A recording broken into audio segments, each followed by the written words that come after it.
여기 직원 수를 줄여가지고 이게 강자들의 횡포를 조사하는 게 주 업무 아니에요. 그렇습니다. 그러니까 직원 수가 적고 공정거래위가 무능하게 일 못할수록 그 사람들이 혜택을 본다 이 말이에요. 예. 반대로 얘기하면 압도적 다수 국민들이 피해를 입는다는 얘기입니다. 맞습니다. 네.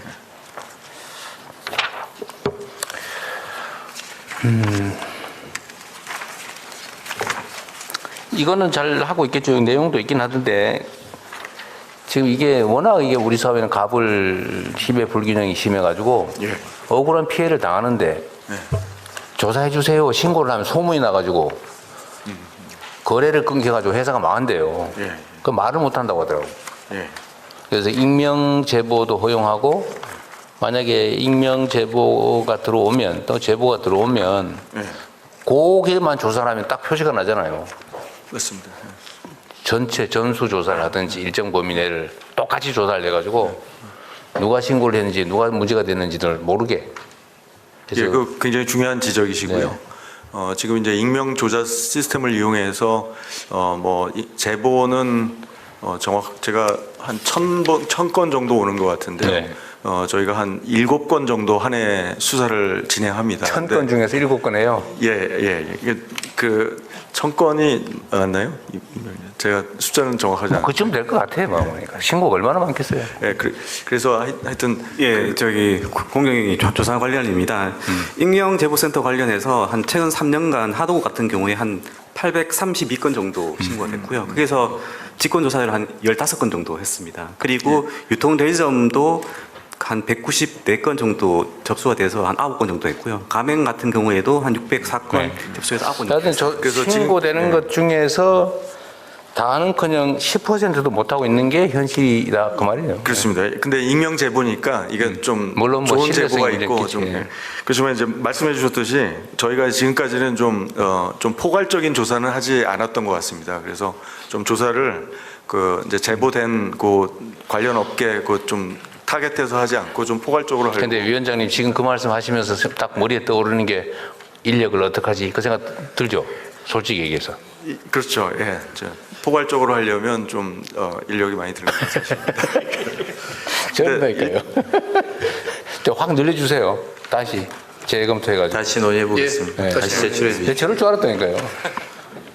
이게 수요가 엄청나게 많아요. 그래가지고 나중에 인원수를 줄이는 한이 있더라도 초기에 대량으로 인력을 투입해가지고 하면 다 걸린다 이런 생각이 들게 해야지 재수 없으면 걸린다 이렇게 생각하니까 계속 하는 거예요. 그리고 우연히 일부가 걸리기 때문에 그냥 일반적으로 저지르고 걸렸을 때 거기 속된 말로 땜빵을 한단 말이에요. 로비하고 돈으로 막고 정치인 동원하고 집에 우리 위원장님 집에다가 전화하고 그런다고요. 그걸 막으려면 하면 걸린다 이 생각이 들게 해줘야 된다니까요. 알겠습니다. 그러려면 인력이 많이 필요하고 초기에 대대적으로 조사를 해가지고 다 잡아야죠. 잡으면 형사처벌 그런 거 하지 마세요. 과징금을 대대적으로 때리라니까요. 예. 돈을 뺏어요, 돈을. 예. 좀 경제적 제재를 강화하려고. 수사를 해서 검찰에 넘기면 뭐예요? 기소도 잘 안 하고 수사하는데 몇 년씩 걸리고 또 재판 가면 뭐예요? 가가지고 막 몇 년 재판에 겨우 기껏해야 집행유예 받고 다 나와버리는데 소용이 없잖아요. 그렇습니다. 그러니까 과징금을 대대적으로 부과할 수 있게 제도도 만들고 조사 인력도 대량으로 좀 투입해가지고 하는 쪽쪽 다 걸린다 이 생각이 들게 꼭 하셔야 됩니다. 예, 확실하게. 이게 대한민국 경제에 운명이 달렸어요. 네, 알겠습니다. 우리나라에 있는 좀 큰 기업들이 아주 당연히 이런 식으로 행동을 하니까 중소기업도 성장을 하면 똑같이 배워서 똑같이 그런다더라고요. 맞습니다. 그 못된 며느리 밑에 시어머니 밑에 못된 며느리 중견기업 집단도 상당히 좀 그런다고 하더라고요. 안 좋습니다. 똑같이 배워가지고 예. 막 쥐어짜고 그다음에 회사 이익 좀 생기면 배당 안 하고 막 쌓아놨다고 그건 뒤로 빼돌리고 예. 무슨 이상한 회사 하나 만들어가지고 거기다 비싸게 발주하고 이래가지고 회사 자산 다 빼돌리고 이거 우리만 아는 게 아니고 온 동네 전 세계 사람이 다 알고 있어요. 대한민국이 저런 짓을 하는 기업이 있다. 그러니까 다 주가 저급 평가 받는 거 아닙니까? 얼마 전에 암참 회장을 만났는데요. 암참 회장이 가장 처음에 지적하는 게 그거였습니다. 한국은 왜 아직도 기업 집단이 이렇게 게이트키핑을 하고 있는가? 그리고 또 이런 것도 있더라고요. 납품을 하는데 그 중소기업부에서 이 얘기가 나오는데 납품을 하면 자기네 회사 말고 다른 회사 거래 못하게 하는 특약을 만든다면서요? 예. 우리한테만 납품해라. 왜 그래야 됩니까? 다른 그 경쟁업체도 납품할 수 있게 해줘야지. 예. 근데 그거를 조건을 단다고 하더라고요. 예. 그러니까 발전도 안 되고 그냥 성장도 못 하고 그냥 그 종속회사 되는 거예요, 그냥. 예. 그렇게 하면 어떡합니까?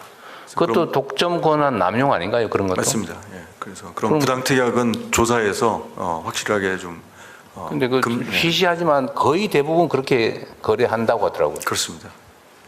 근데 왜 가만 놔두세요? 지금 부당특약 관련해서 저희가 조사하는 것들이 있습니다. 있는데 그 얘기 보세요. 네, 대통령님, 공정위 부위원장입니다. 예, 말씀하신 그런 류의 배타 조건 불안, 불공정 행위 맞고요.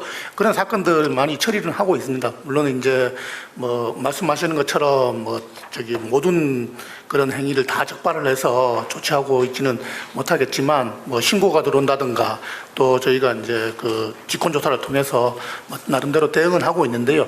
충분하지는 못한 것 같습니다. 그게 예를 들면 이게 타 기업에 납품을 못하게 하는 걸 하면은 안 되는구나. 이 정도는 상식적으로 다 알고 있을 건데 그러면서도 거의 대부분이 그러고 있는 이유는 걸려봤자 별게 없기 때문이죠. 예. 걸리면 망하게 만들어버려야 된다니까요. 네, 그렇습니다. 근데 지금 불가능하죠. 과징금이나 이런 부과금이 별로 제도가 안 돼 있나요? 과징금은 지금 그렇게 과징금 체계가 좀 너무 느슨합니다. 정액으로 돼 있죠. 부당특약은 공정위 제재가 조사 뭐예요? 관련입니다. 예를 들면 제재가 뭐예요? 그러니까 저희가 이제 과징금을 부과할 수 있는데 시장 지배적 남용행 같은 게 6%까지, 그러니까 관련 매출의 6%, 그리고 불공정 거래 행위는 4%까지 부과를 할 수 있습니다. 근데 지금까지 공정거래비가 그 과징금 부과한 예가 있어요? 네, 있습니다. 최대 얼마 있어요? 그 6%인데 이게 제가 이제 처음에 공정위를 맡고서 좀 제가 이런저런 조건으로 하니까 다 거는요. 까고 또 까고 이래가지고 일단 3%에서 시작하는 게 대부분입니다. 그래서 그리고 거기서 또 또 까주죠. 예. 그래서 요번에 고시 개정을 해서요. 이렇게 감경되는 이유가 저희 고시가 너무 느슨합니다. 그래서 상중하로 해서 중인데도 굉장히 낮은 비율을 처분하게끔 돼 있어서요. 지금 근데 법에는 6% 돼 있는데 기본적으로 3%부터 시작해서 까준다. 그렇습니다. 법을 예. 어기고 있네. 그래서 일단 고시를 개정해서 6%에 가깝게 가징금을 부과하는 게 상당히 보편적이 되도록 해야 될 것 같고요. 그다음에 그건 좀 일찍 할 수 있고, 그다음에 법 개정을 해서 6%의 과징금률을 더 높여야 된다고 생각합니다. 그래서 그러니까요. 저희도, 예를 들면 한번 보십시오. 그것도 공정거래위가 개혁해야 될 부분인데 과징금을 일단 6%까지 하라고 돼 있는데 아예 3%부터 반을 이미 포기해버리고 그 반에서도 또 이런저런 명목으로 또 밑으로 자꾸 떨어지고 있잖아요. 그래서 실제로는 내가 보기에는 최대로 부과한 게 몇 퍼센트 될 것 같아요. 내가 보기엔 1%도 안 했을 것 같아. 그거보다는 높습니다. 2%? 한 3%도 있는 걸로 알고 있습니다. 3%. 그러니까 이게 결국은 위반한 강자의 입장에서 정한 규정 아니겠어요. 예. 그러니까 이러면 안 된다고요. 예. 공정거래위는 강자의 편의를 봐주는 게 아니라 약자를 보호하고 강자를 절제시키는 역할을 하는 거예요. 예. 그래서 그게 몇 번 옆에 기업이 당하는 걸 보고 이러면 우리가 망하겠다 이런 생각이 들었으면 그런 걸 반복하겠습니까? 그렇습니다. 그런데 걸려봤자 아무것도 아니니까 차라리 돈 주고 평소에 위반하는 게 훨씬 이익이잖아요. 예, 맞습니다. 그 말이 안 되잖아요, 그게. 예. 그래서 하여튼 과징금 체계를 전면적으로 개편하려고 합니다. 네. 하여튼 이런 항목들이 한두 개가 아니겠죠, 그죠? 예. 그래도 공정기 역할이 정말로 중요합니다. 생각을 완전히 좀 바꿔주면 좋겠어요. 예.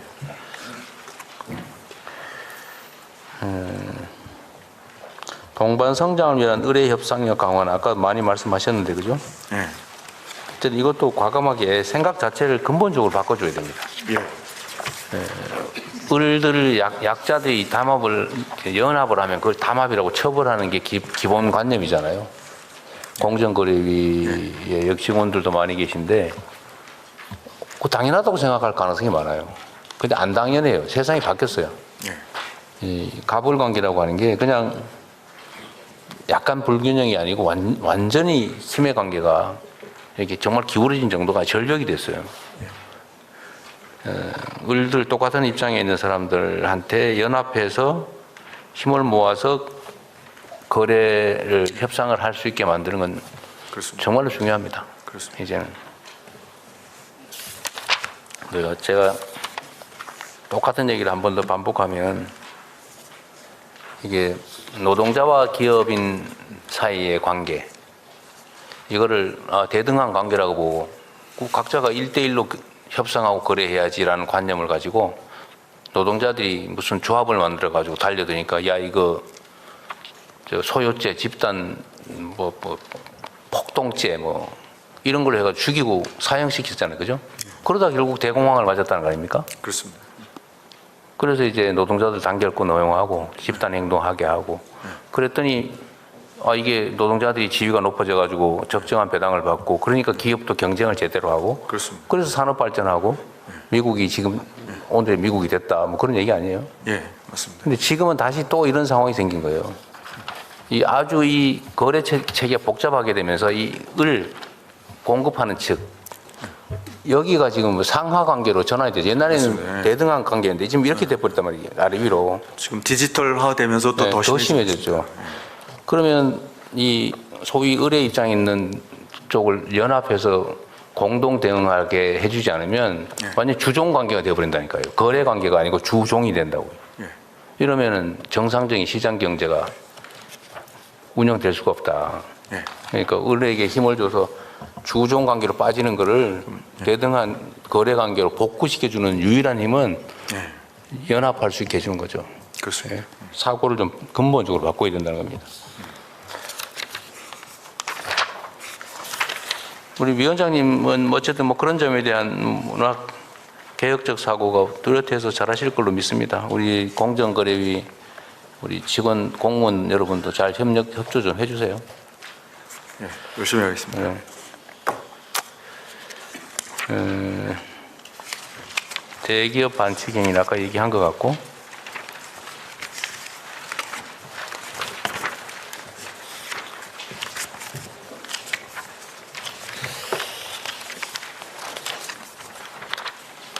그리고 여기 자료에 보면 대폭 강화 그러면서 과징금 20억으로 증액 써놨던데 쪼잔하게 20억이 뭐예요? 위반을 해가지고 수백 수천억을 버는데 20억 부과하면 뭐하냐고. 아, 예. 어디 있어요? 어떤 사례? 정액을 올리는 걸로 되어 있던데. 정액은 저희가 정액이 지금 많이 사용되고 있는데요. 정액을 최소화하려고 합니다. 정률로 바꾸자. 예, 예. 여기 있잖아요. 정액 과징금 157페이지 있네. 정액 중간에 정액 과징금 상향. 나름 뭐 많이 했어요. 40억에서 100억. 커 보이는데 맞습니다. 이거 예, 예. 큰 회사는 이거 아무것도 아니라는 이 말이에요. 예, 아무것도 아니고요. 저희가 정액 과징금을 이용하지 않는 나라들도 많이 있습니다. 근데 우리나라는 이제 정액 과징금이 상당히 많이 많죠. 사용되고 네. 있는데요. 그래서 저희가 산정 기준을 지금까지 매출액 기준으로 많이 산정을 했는데 그래서 이제 정액 과징금으로 매출액 산정이 어려울 때는 그렇게 됐는데 매출액이 아니고 거래 금액이라든지 부당이익이라든지 그런 방식으로 네. 바꾸면 될 것 같습니다. 어쨌든 단순하게 계산할 수 있고 제재 효과가 크게. 예. 예. 그 다른 나라 사례들도 보면은 뭐 매출액의 30%를 과징금을 하는 경우도 있고 뭐 그러더라고요. 예, 그럴 수도 있죠. 담합 같은 경우. 네. 여기 160페이지에 있군요. 과징금 상한 시장 지배권 남용의 과징금 한도는 한국은 매출액 최대 6%인데 일본은 10%, EU는 30%다 그런 얘기네. 그렇습니다. 여하튼 우리나라의 이런 경제 질서 위반 행위에 대한 제재는 정말로 약해요. 네, 맞습니다. 그게 결국 로비의 결과인지 아니면 뭐 다른 이유가 있는지 모르겠는데 이제는 다 좀 바꿔야 됩니다. 예. 그리고 전에 이게 162페이지에 써 있기도 한데 저번에 그 가공식품 너무 물가 많이 올랐다. 예, 이건 뭔가 문제가 있는 것 같다고 해서 네. 공정거래가 조사를 좀 하자고 했잖아요. 그렇습니다. 예. 결과는 지금 그 설탕 담합 같은 경우는 지금 조사 보고서가 완료됐고요. 확인됐어요? 그 발송이 됐고 지금 밀가루. 1월이나 2월 경에 이제 네. 심의가 들어갈 것 같고요. 밀가루는 이제 조사가 거의 완료 단계에 있습니다. 그때 조사 뭐 했어요? 설탕, 밀가루. 설탕, 밀가루, 돼지고기, 계란 뭐 이런 계란. 식원자재 위주로 했습니다. 오늘 요 다음 시간에 그 여가부 지금 보고가 있어가지고 그런데 네. 우리나라 생리대가 그렇게 비싸다면서요? 그 생리대가 못 들었어요. 엄청 비싸다고요. 다른 아, 나라보다. 예. 평균적으로 그렇게 비싸답니다. 예. 그건 뭐 조사 아직 안 해봤겠죠. 저는 조사 안 해봤습니다. 저 살펴보겠습니다. 그거 조사 한번 해봐 주시면 좋겠어요. 이건 이게 독과점이라서 그런지 다른 나라보다 약 39%가 비싸다고요. 예. 뭐 그리 비싼지 모르겠어요. 그것도 뭐 이유가 있을 것 같아요. 예. 담합이나 아니면 시장 지배력을 남용해가지고 네. 과도하게 물가 올리고 이러는 거는 이것도 역시 사실 조사하려면 엄청나게 인력이 많이 필요하죠. 시간도 많이 필요하고. 예. 그래도 아까 가맹 사업이나 이런 거에 비하면 그래도 그렇게 인력이 많이 필요하지 않습니다. 왜냐하면 독점화가 많이 주로 이제 심화된 거 위주로 보기 때문에요. 여하튼 공정거래위의 역할을 늘리는 건 정말로 중요해요. 네. 자, 그 다음에 소비자 보호원.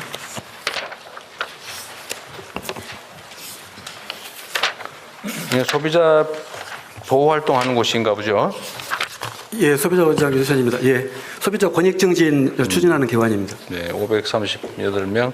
여기에 예산 재원은 뭐예요? 거의 99% 정부 출연금입니다. 출연금이요? 네. 공정거래 조정원. 이거는 분쟁 조정하는 곳이라고요? 네, 네 그렇습니다. 공정거래 조정원장 최영근입니다. 어디 계세요? 투시 방향에 있습니다. 예, 불공정거래 행위로 그 피해를 입은 중소기업과 예, 소기업들 그 피해 여기서 보전을 해주는 조정하면은 중재 판정처럼 기판력이 있나요? 집행력이 있어요? 이제 저희들은 중재는 아니고 조정이지만 네. 그 조정이 성립되면 조정 조서에 대해서 재판상 화해의 효력이 있습니다. 똑같군요. 네. 중재는 아니고 조정. 네. 그리고 지금 쿠팡은 대기업에 분류됩니까? 네, 대기업입니다. 여기는 공정거래 이슈는 없어요? 지금 이슈들이 있습니다. 공정거래위 소관 이슈는 뭐예요? 지금 그 끼워 팔기 이슈가 하나 있고요. 끼워 팔기? 그 자사 우대 이슈가 있고 그리고 몇 가지 표시광고법 위반 관련해서 이슈가 있고요. 알겠습니다. 예. 약간의 시간이 있는데 하실 얘기 있으신 분은 요약해서 하십시오. 조정원 관련해서 한 말씀 드리면 네. 선진국은 공정거래 조정의 역할을 상당히 강조하고 있습니다. 그래서 조정은 이제 사법적인 프로세스를 거치지 않고 네. 당사자 간의 합의를 네, 통해서 네. 문제를 해결하는 거고요. 뭐 총님 하실 말씀 있어요? 다 끝나셨어요? 네, 저는 뭐 다 했어요. 제가 오늘 좀 그런 생각이 들었는데 금융이 공정이 다 감독원도 그렇고 이런 대통령님 아래서 일할 기회가 없을지도 모른다는 각오를 가지고 하는 게 전 좋겠다는 생각이 들었습니다. 저도 초등 때부터 금융이 공정이 기재에 쭉 봤는데 원칙대로 해라. 인력 걱정하지 말고 해라. 그리고 경제지대 세게 해라. 마피아 소탕해가지고 거의 시장 질서를 잡을 때 정도의 각오로 한다는 각오로 해야 된다고 봅니다. 지금 그렇게 하자는 얘기거든요. 과거에는 공정이나 이런 데 업무가 주로 대기업 집단, 재벌 요구했던 때가 있잖아요. 그리고 이게 너무 과하게 하는 거 아니냐라는 걱정을 해서 했던 때가 있잖아요. 근데 지금은 전체적으로 시장 질서를 바로 잡는 게 우리 전체의 경제를 살린다는 확실한 증거들이 나타나고 있잖아요. 증시에서. 그래서 저는 진짜로 이런 정도의 각오와 디테일을 가지고 화끈하게 밀어주는 대통령 만나기가 어렵습니다, 실제로. 근데 우리에게는 임기 5년이 남아있는 거예요. 그러니까 절대 도망갈 수 없어요. 피할 수 없이 시장 질서는 바로 잡힐 겁니다. 그렇기 때문에 저는 우리 위원장님들이 이것은 학문적인 방향의 올바름이 아니라 단호하고 과감한 행동력이 필요한 때다. 절대로 시장은 우리 임기 내에 완전히 선진화된다는 각오를 가지고 가야 됩니다. 그리고 저는 대통령님이 그걸 밀어주실 거라는 확신을 갖고 있어요. 근데 지금 위원장님들과 여기 계신 모든 분들이 그 사명감을 가지고 결의하는 것이 매우 중요하다, 사실은. 지금 그런 때인 것 같습니다. 그렇게 5년 가면 한국 경제는 우뚝 서는 그런 상황이 올 것이고 그 책임감을 가지시는 게 매우 중요하다는 느낌이 듭니다. 그런 생각이 들어서 한 말씀 드리고 싶었습니다. 5년이 남은 건 아니고 4년 5개월 반 남았어요. 제가 그게 잘 하실 것 같아가지고. 시절장에 하실 말씀이 있다니까. 제가 한 가지만 말씀드리면 아까 자산 매각 관련해서 잠깐 이야기가 나왔는데 헐값 매각 없다 뭐 이런 말씀 제가 들은 것 같아서 제대로 들었는지 모르겠는데, 근데 공매 대상이 아닌 것은 그러니까 기본적으로 감정가 밑으로는 수의 계약할 수 없게 돼 있는 거죠, 정정훈 사장님? 예, 수의 계약하는 경우에는 감정가로만 팔게 돼 있습니다. 수의 계약 그래서 2번 이상 유찰되면 유찰되는 경우에는 유찰된다는 거는 수의 계약이 아니고 이제 입찰 매각을 했다는 뜻이고요. 입찰 매각에서 공개 입찰 진행하다가 2회 이상 유찰되면 가격이 떨어져서 저가 매각이 일어납니다. 수의 계약할 수 있죠. 수의 계약 사유 중에 하나가 될 수 있습니다. 그럼 수의 계약이 있었던 거 헐값 매각 논란이 거기서 나오는 거잖아요. 제가 알기로는 그때 수의 계약 들어가면 다시 감정가로 올라가야 됩니다. 아닙니다. 정확하게 확인해 보십시오. 알겠습니다. 네. 또 뭐 하실 말씀하실 그 건의 드려도 될까요? 말씀하세요. 지금 그 자본시장 투명성 강화를 위해서 지금 사실은 좀비 기업 정리 빨리 신속하게 퇴출시키는 방법이 이제 사실은 SEC 미국 같은 경우에는 3년에 한 번 감리를 합니다, 지금. 그런데 저희 우리나라의 경우에 구림감독 현실은 지금 20년에 한 번 감리를 하는 정도로 열악한 상태이거든요. 그래서 적어도 이 부분을 감리를 강화해서 영국은 한 5년에 한 번씩 하고 있습니다. 그래서 영국 수준을 벤치마크 정도를 하고 감리를 대폭적으로 강화하면 공시 투명성을 강화해서 사실은 공정거래 쪽에서도 공정거래 부분에서 하면 금융감독 차원에서는 감리를 강화해가지고 자본시장 투명성을 획기적으로 개선할 수 있을 것 같습니다. 네. 그 참고하시고요, 각 기관들이. 네, 또 뭐 하실 말씀 있는 분 계세요? 네. 하여튼 지금 총리께서도 적절하게 지적하셨습니다만 우리가 이제 경제적으로 사실 대변환기에 있는 것 같습니다. 국제 경쟁은 치열해지고 우리가 과거에는 생각지도 못했던 초대규모 기업 집단이 생겨나고 있잖아요. 그다음에 경쟁이 치열해지다 보니까 또 거래 관계도 그렇게 불투명하거나 또 폭력적인 양상도 있어요. 근데 이게 종전처럼 소위 말하는 수탈, 부정거래, 비정상거래 이런 게 횡행한다면 사실 이게 정상적인 선진 자본주의 국가로 가기가 어렵지 않습니까? 근데 이 문제를 해결하는 핵심 기구가 바로 공정거래위하고 금융위, 뭐 금감원 이런 데입니다. 정말 사명감을 가지고 대한민국 경제가 이제 10대 경제 강국, 사실 뭐 한 14위 정도로 떨어졌다고 하는데 여하간 10대 경제 강국에서 그 이상으로 우리가 진입하려면 좀 투명하고 공정하고 정상적인 시스템이 갖추어져야 돼요. 그게 사법제도든 경제제도든 모든 행정제도든 뭐 모두가 마찬가지죠. 다 정상이 좀 돼야 됩니다. 정상적이고 상식적이어서 그냥 그게 뭐 상식적으로 보면 맞는 거지라고 생각되는 상태가 돼야 되는데 힘세고 많이 가진 쪽이 언제나 유리한 그런 시스템을 유지해서는 우리가 미래가 없어요. 그 중에 제일 강력한 힘을 가진 데가 제가 보기에는 검찰, 경찰, 공정거래위, 금융감독원 뭐 이런 데인데 내가 역할을 정말 위원회가 하는 일은 점점 그 중요성이 커져가는 것 같아요. 이게 산업 경제 현장에서의 공정한 질서를 유지하는 것이 본질적인 업무일 텐데 기업 규모가 커지면서 또 경쟁이 격화되면서 공정거래위의 역할이 점점 더 중요해지는 것 같습니다. 네, 오늘 업무 보고에서 한번 그런 내용들을 같이 체크해 보겠습니다. 네, 이상입니다. 예, 대통령님 말씀 감사드립니다. 이어서 업무 보고를 진행하도록 하겠습니다. 금일 업무 보고 행사는 2개의 세션으로 진행됩니다. 첫 번째로 금융위원회의 업무 보고와 토의가 진행되며 이어서 공정거래위원회의 업무 보고와 토의가 진행됩니다. 먼저 금융위원회 업무 보고가 있겠습니다. 보고는 금융위원장께서 드리겠습니다.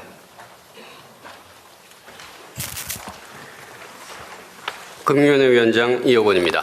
지금부터 금융위원회 업무 계획을 보고드리겠습니다. 지난 6개월은 시급한 민생 회복과 금융정책의 새로운 기틀을 마련하라는 국민의 명령을 이행하기 위해 숨가쁘게 달려온 시간이었습니다. 먼저 무너진 민생 경제의 신속한 복구에 금융이 앞장섰습니다. 신용사면을 통해 286만 명께 다시 일어설 기회를 드렸고 세도약기금을 출범시켜 장기 연체에 시달려온 113만 명의 경제복귀 지원을 개시하였습니다. 아울러 대통령님의 현장 간담회 지시 이후 주가조작 근절 합동대응단을 즉각 구성하고 1호, 2호 사건을 신속히 적발해 주가조작 폐가망신의 원칙을 명확히 하였습니다. 이어 150조 원 규모의 국민성장펀드 출범, 금융권의 603조 원 자금 공급 약속, 역사적인 코스피 4000 시대 개막 등 금융이 드디어 미래를 향해 움직이기 시작하였습니다. 내년 우리 경제는 이제 회복을 넘어 잠재 성장률 반등의 원년으로 대도약해야 합니다. 금융이 대전환을 통해 경제 대도약으로 가는 큰 길을 열어가겠습니다. 그 큰 길의 방향은 생산적 금융, 포용적 금융, 신뢰받는 금융 이 세 가지 전환입니다. 중점 추진 과제입니다. 먼저 생산적 금융은 우리 경제의 잠재 성장률 반등을 위한 구체적인 성과를 만들어내겠습니다. 먼저 국민성장펀드가 핵심이 되어 첨단 산업주도 경제 성장을 선도하겠습니다. 글로벌 투자 전쟁에 맞서 공공과 민간이 함께 매년 30조 원씩 5년간 총 150조 원의 자금을 대한민국 20년 성장 동력에 집중 지원하겠습니다. 1차 메가 프로젝트로 AI, 반도체, 2차 전지 등 지역과 산업 생태계 전반의 경제적 파급 효과가 큰 7건을 후보군으로 선정하였으며 금융산업계가 협력하여 또 한 번 대한민국의 성공 신화를 이루어내겠습니다. 또한 자금의 40% 이상을 지역 산업에 투입하여 지역이 성장의 수혜자가 아니라 성장의 주체가 되도록 하겠습니다. 성장의 과실을 국민들과 함께 나눌 수 있게 국민 참여형 펀드도 조성하겠습니다. 다음으로 정책과 민간의 금융 역량을 결집해 자금의 물꼬를 부동산, 수도권, 대출 중심에서 기업, 지역, 투자 중심으로 확실히 바꾸어 나가겠습니다. 정책금융의 지역 비중을 45%까지 확대하고 더 많은 자금이 더 좋은 조건으로 지역에 도달되도록 하겠습니다. 정부와 금융권이 생산적 금융협의체를 구성하여 금융권의 역량 강화와 성과를 이끌어내겠습니다. 은행은 기업의 생산적 자금 공급자로, 증권사는 모금 자본을 책임지는 진정한 IB로 거듭나도록 매월 금융권의 추진 상황을 점검하고 현장의 걸림돌 규제를 개선하여 생산적 금융의 경쟁력을 제고하겠습니다. 자본시장은 혁신 성장의 핵심 플랫폼입니다. 코스피 4000 시대를 이어나가 자본시장 활성화를 지속 추진하겠습니다. 합동대응단 상시와 과징금 상향 등 엄정 제재를 통해 주가 조작 원스트라이크 아웃이 감시, 적발, 제재 전 단계에 뿌리내리도록 하겠습니다. 주주보호 원칙의 확산을 위해 자사주, 합병, 공시 등 자본시장 곳곳에 더 공정하고 투명한 제도를 적용하겠습니다. 마지막으로 국민과 기업이 함께 성장하는 자금 선순환 체계를 이루기 위해서는 혁신 기업의 요람인 코스닥 시장이 제 역할을 해야 합니다. 코스닥의 역동성과 투자자 보호를 강화하여 신뢰와 혁신을 함께 제고하겠습니다. 창업, 벤처, 중소기업의 성장자금 조달 수단을 확대하고 국내 중시에 대한 투자 요인을 강화하는 방안도 병행하겠습니다. 포용금융은 잔인한 금융 구조 자체를 개혁해 사람 살리는 금융을 구현하겠습니다. 우선 저신용자로 분류되는 분들의 고금리 문제를 개선하겠습니다.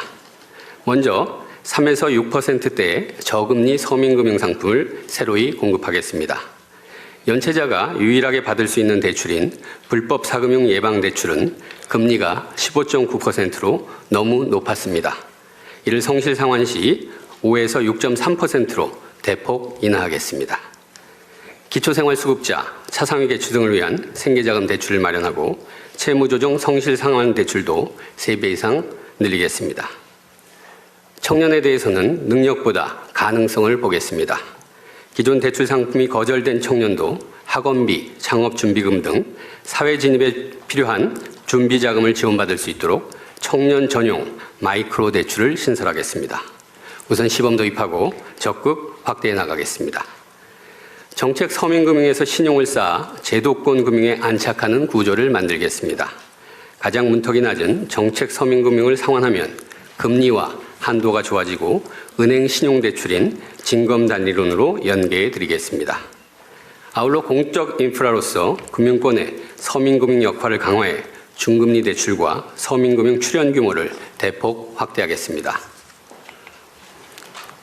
장기 연체와 고강도 추심의 문제도 개선하겠습니다. 우선 채무조정을 내실화해 연체의 어려움을 빠르게 덜어드리겠습니다. 세도약기금은 새출발기금과 달리 고소득자를 원천 배제하고 7년 이상의 장기 소액 채무를 갚지 못하는 정말 어려운 분들의 재기를 돕는 프로그램입니다. 속도감 있게 지원해 나가겠습니다. 이에 더해 앞으로는 금융회사 자체 채무조정과 특례 채무조정을 활성화해 장기 연체 발생 자체를 사전에 방지하겠습니다. 다음으로 금융권의 장기 과잉 추심 관행도 구조적으로 막겠습니다. 과잉 추심 경향이 있는 영세 대부업체가 금융권 대출을 추심할 수 없도록 하고 기계적으로 시효를 연장하거나 대부업체에 넘겨 끝까지 추심하는 금융회사의 관행도 억제하겠습니다. 불법 사금융에 대해서는 한 번의 신고로 추심 중단, 대리인 선임, 계좌 정지, 수사 등 모든 조치를 받을 수 있는 원스톱 보호 체계를 구축하고 피해 확산을 제도적으로 방지하는 법 개정도 추진하겠습니다. 평생토록 든든한 자산 형성과 금융교육도 챙기겠습니다. 청년은 종잣돈 마련이, 고령층은 생활자금 마련이 가장 큰 걱정일 것입니다. 내년 6월 청년 미래 적금이 출시됩니다. 중소기업, 소상공인 청년을 우대하여 초기 자산 형성을 강력히 지원하는 상품입니다. 고령층은 보유주택을 활용해 생활자금을 안정적으로 확보할 수 있도록 취약계층과 인구 감소 지역을 중심으로 주택연금의 보장을 확대하겠습니다. 다음으로 맞춤형 금융교육을 통해 청소년부터 중년, 노년기에 이르는 생애 주기별 금융 역량을 적기적소에 제공하겠습니다. 신뢰받는 금융을 위해 금융정책의 기본인 시장 안정과 소비자 보호를 일관되게 추진하겠습니다. 가계부채, 부동산 PF 등 잠재 리스크를 면밀히 모니터링하고 선제적 시장 안정 조치를 통해 금융시장 안정을 흔들림 없이 지켜나가겠습니다.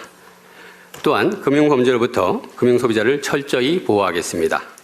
징벌적 과징금 도입으로 해킹 재발을 막고 금융회사에게 보이스피싱을 예방할 책임을 부과하겠습니다. 마약, 도박, 초국경 범죄 등에 대해서도 금융 차원의 대응을 강화하겠습니다. 끝으로 국민생활 체감형 금융정책을 지속 발굴해 추진해 나가겠습니다. 사망보험금 유동화 혜택을 요양 헬스케어로도 받을 수 있게 확대하고 치매 가정의 걱정을 덜어드리는 보험과 신탁을 활성화하겠습니다.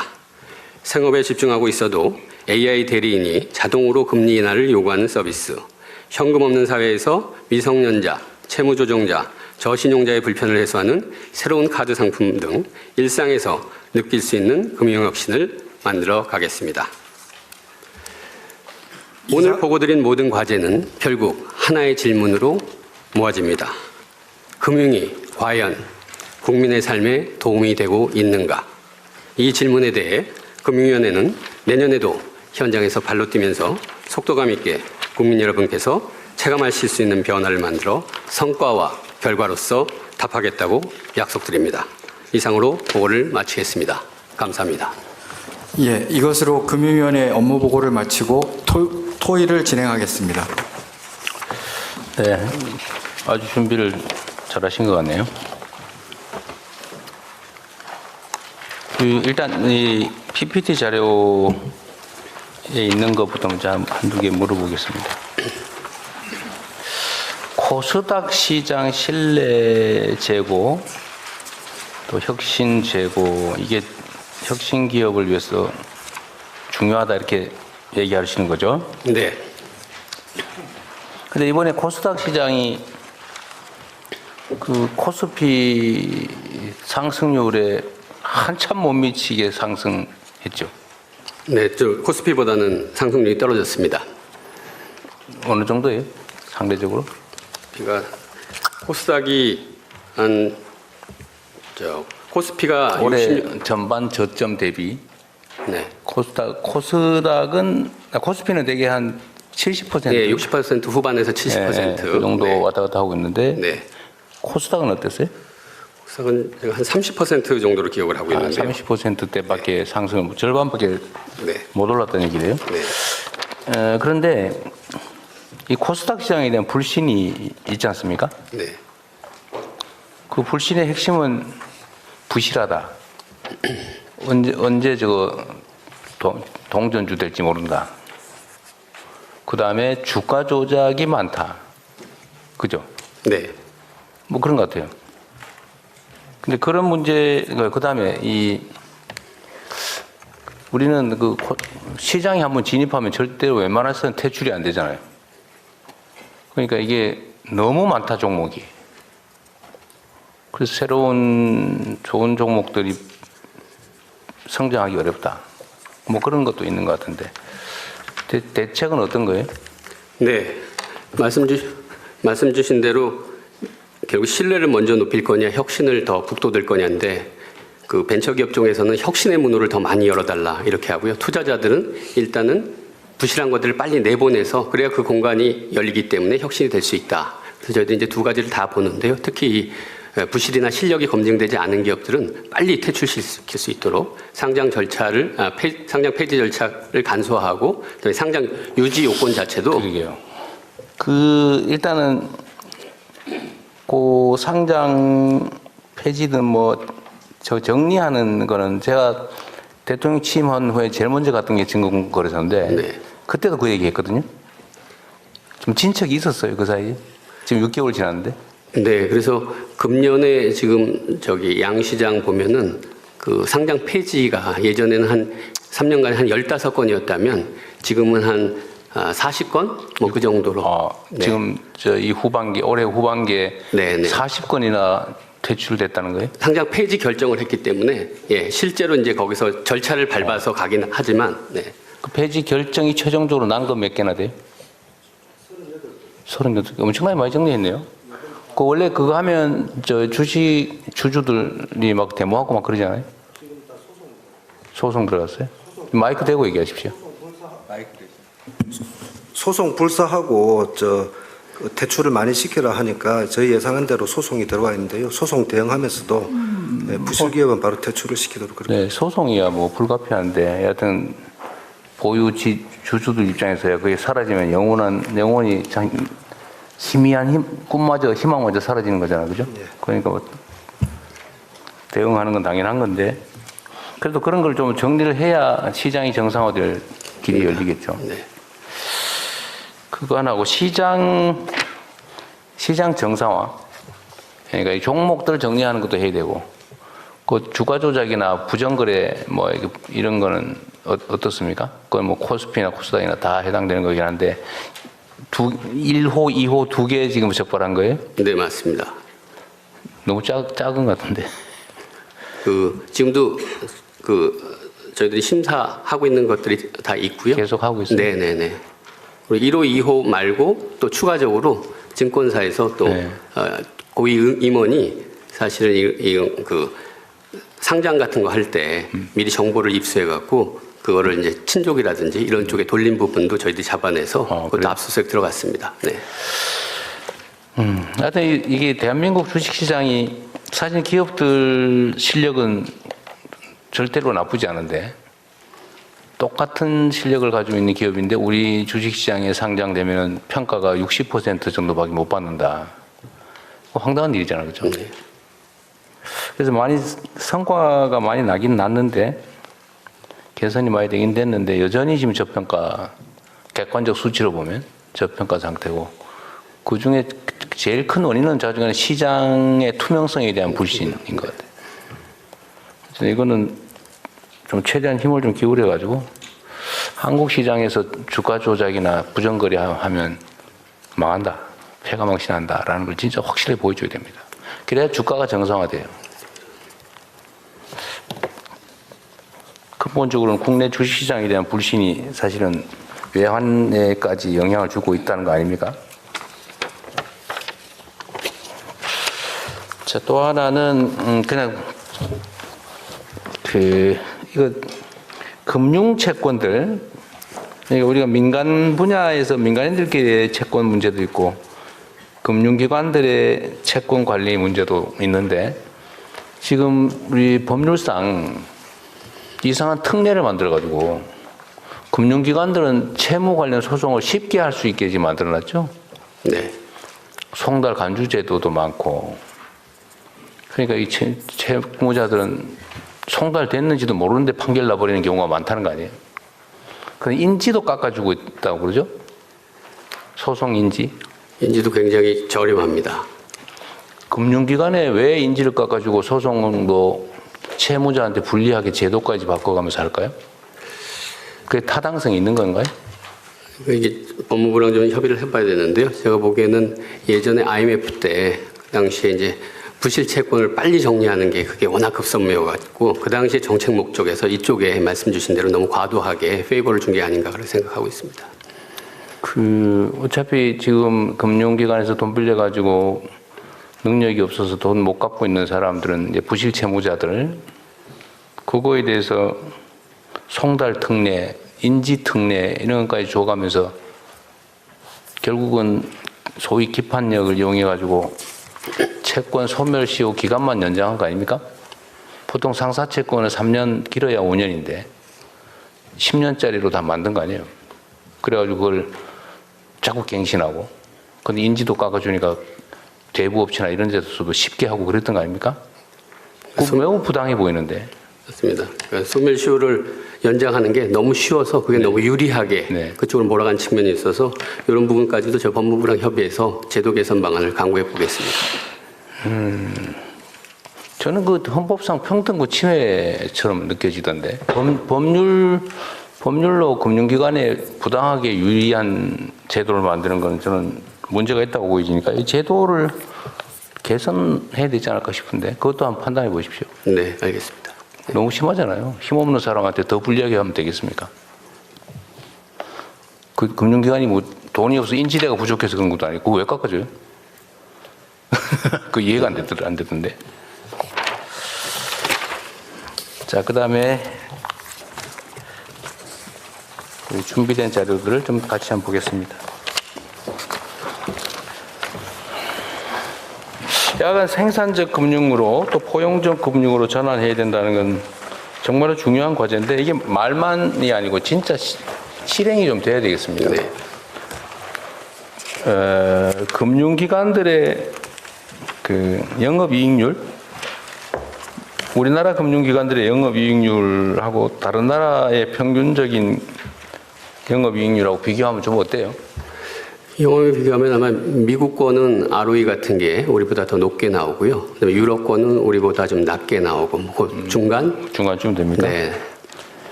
미국은 약탈적 경향이 좀 강하잖아요. 네. 유럽은 그 반대고.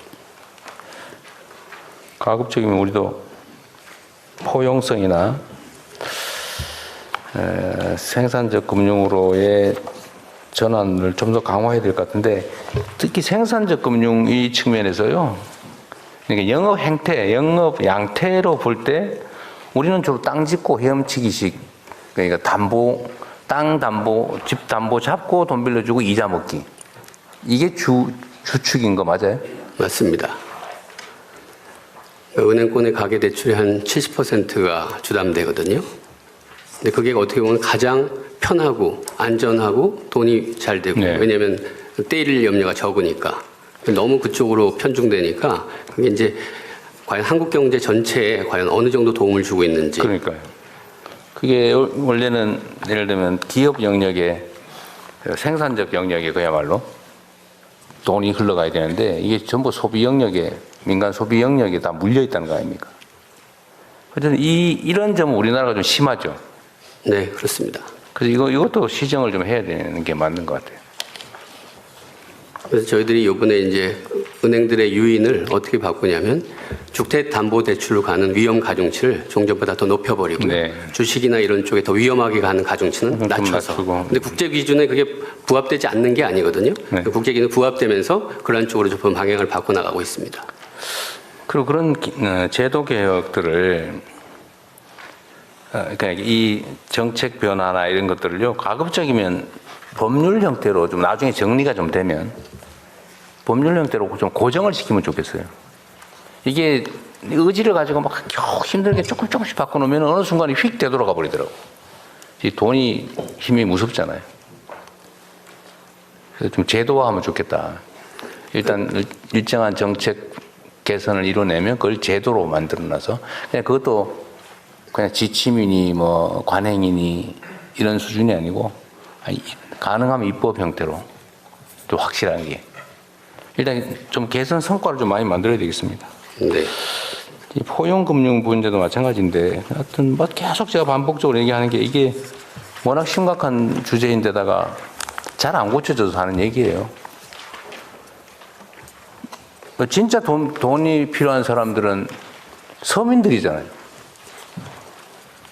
그런데 예를 들면 돈도 많고 담보력도 크고 신용도도 높은 사람은 더 돈을 벌기 위해서 금융을 활용하는 측면이 있지 않습니까? 네. 더 많은 금융 이익을 얻기 위해서 또는 투자 이익을 얻기 위해서.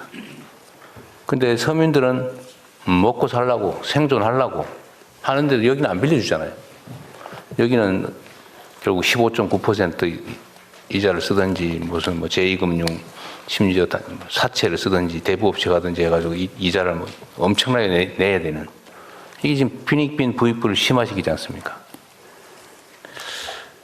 그게 아마도 그 자산 격차가 지금 더 급격하게 벌어진다는 거 아니에요? 소득 격차보다? 그 결국은 금융 역할 때문에 그런 거 아닌가요? 이제 글로벌 금융의 저금리가 됐을 때 학자들이 과연 저금리가 되는 게 소득 분배에 플러스가 될 거냐 마이너스가 될 거냐. 보통 보면 저금리가 되면은 말씀하신 대로 더 금융 공급이 잘 돼서 격차를 줄일 것 같지만 오히려 고소득자나 이런 분들이 더 잘 활용하기 때문에 그 돈을 갖고 더 많이 벌리는.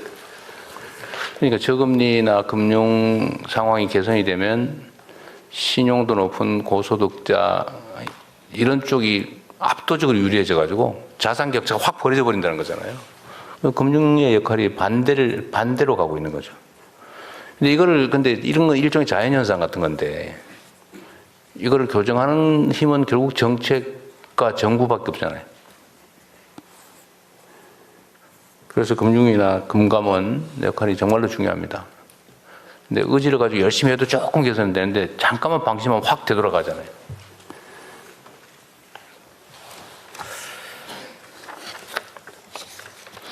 (3) 내지 6.3%의 낮은 금리의 서민금융을 제공하겠다고 하셨는데 방법은 뭐고 규모는 얼마 정도예요? 네, 지금 그게 이제 불법 사금융 대출이라고 네. 사실 이건 거의 아무것도 안 보고 진짜 급하신 분들이 와서 돈을 받아가는 겁니다. 지금 현재 있고요. 15.9%? 네네, 100만 원 받아가실 수 있습니다. 아, 15.9%에 빌려주는 금액 최대